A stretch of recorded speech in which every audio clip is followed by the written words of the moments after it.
সত্ৰাধিকাৰ আৰু বিধায়কৰ বাকযুদ্ধক লৈ মাজুলীত ব্যাপক প্ৰতিক্ৰিয়া। বিজেপিৰ দিনত উন্নয়ন দেখা নাই এজন সত্ৰাধিকাৰে। আন সত্ৰাধিকাৰৰ মতে উন্নয়ন হৈছে মাজুলীত। উন্নয়নৰ আঁৰত বিজেপি চৰকাৰ তথা সৰ্বা হিমন্ত ভুৱন।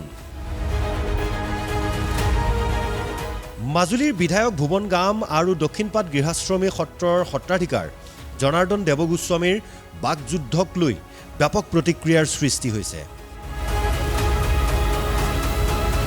আচলতে নামনি মাজুলীৰ কৰ্দৈগুৰিত খহনীয়া অঞ্চল পৰিদৰ্শন কৰিবলৈ গৈছিল বিভিন্ন সময়ত বিভিন্ন মন্তব্যৰে বিতৰ্কত থকা সত্ৰাধিকাৰ জনাৰ্দন দেৱগোস্বামীয়ে।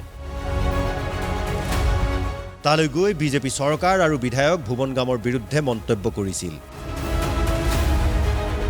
মাজুলীত উন্নয়ন হোৱা নাই, বিধায়ক ভুৱন গামে খহনীয়াগ্ৰস্তৰ খবৰ লৈ প্ৰতিৰোধৰ কাম কৰা নাই বুলি মন্তব্য কৰিছিল।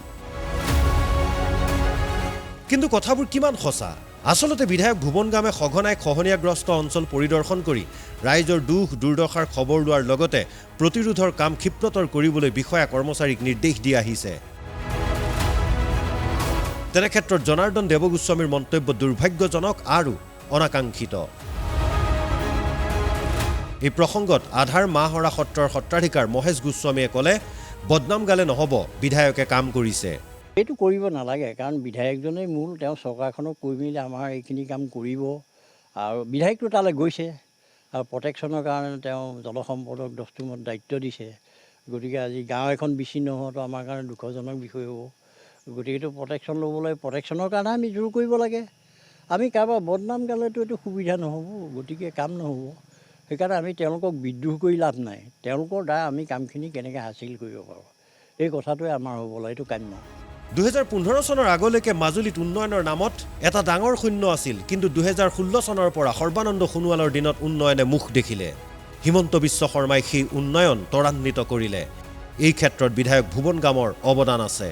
আৰু সেই সময়ে চৰকাৰে আমাক কি কৰিলে আৰু বৰ্তমান চৰকাৰে কি কৰিছে, এটা আকাশ পাতল এটা পাৰ্থক্য হৈছে। কাৰণ আজি বিজেপি চৰকাৰখনে ঘৰত বহি থাকিয়ে আমাক ইয়াত ডিষ্ট্ৰিক্টটো দি গ'ল। 1 নম্বৰ কথা সেইটো।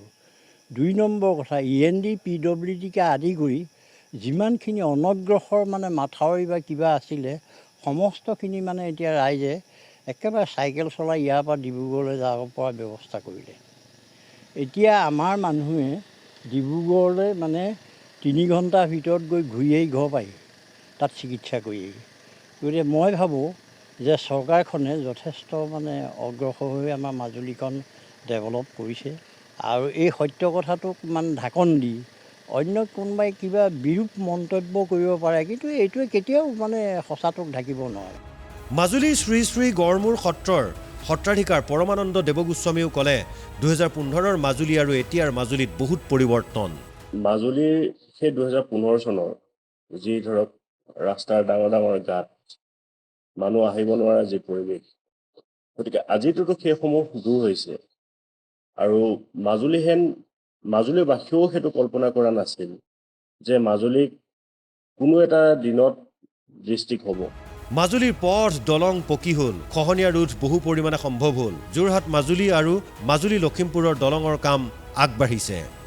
গৰাখহনীয়াকে আদি কৰি ধৰক মাজুলীৰ বহু প্ৰত্যাশিত যি যোৰহাট মাজুলী দলং আৰু চেলেক ধূনাগুৰিৰ যি দলং আছে, গতিকে এইসমূহ লৈ পেলাই মাজুলীবাসী বহুত চিন্তিত হৈছিল। আৰু যেতিয়াই বৰ্তমানৰ মুখ্যমন্ত্ৰী মাননীয় হিমন্ত বিশ্ব শৰ্মা ডাঙৰীয়া যেতিয়া তেওঁ সেই মুখ্যমন্ত্ৰীৰ গাদীত অধিষ্ঠিত হ'ল, তাৰপিছত তেওঁ কিন্তু সেইটো প্ৰকাশিত কৰিছে যে প্ৰকৃততে মাজুলীৰ ৰাইজৰ মনত যি প্ৰশ্ন উদয় হৈছিল সেইটো সম্পূৰ্ণ বিপৰীত। গতিকে এইসমূহ সকলোৰে স্বীকাৰ কৰিব লাগিব যে মাজুলীৰ উন্নয়ন, কাৰণ সকলোৱে সেইটো দেখি আছে। আজি ধৰক আপুনি এনেকুৱা এটা জেগা নাই য'ত নেকি এটা পকীপথ নাই, এনেকুৱা এটা জেগা নাই য'ত নেকি এটা চৰকাৰী ঘৰ নাই। মহেশ গোস্বামীয়ে ক'লে, মাজুলীৰ সকলো সমস্যা সমাধান নহ'ব পাৰে, কিন্তু চৰকাৰে নিজৰ কাম কৰি আছে। সত্ৰাধিকাৰে নিজৰ কাম কৰি যোৱা উচিত। আমাক যি পৰ্যায়ত লাগে আমি সকলো সুবিধা নাপাব পাৰোঁ, কিন্তু চৰকাৰখনে কাম কৰা নাই বুলি ক'লে আমি ভুল কৰা হ'ব। কাৰণ আমাক চৰকাৰেহে কৰি দিব লাগিব। আজি যেনিবা মই কোনোবা এটা খহনীয়া চাবলৈ গ'লোঁ, মই এমুঠি চাউল দিব পাৰিম নেকি? মোৰ যেতিয়া সেই ক্ষমতাটো নাই, তেতিয়া কথা কিছুমান গাই বাৰীটো লাভ নাই কথা। ভিডিঅ' জাৰ্নেলিষ্ট সুমনৰ সৈতে মাজুলীৰ পৰা ৰজনীকান্ত বৰদলৈৰ সহযোগত গুৱাহাটীৰ পৰা ৰাজীৱ গগৈৰ ৰিপৰ্ট অসম লাইভ 24।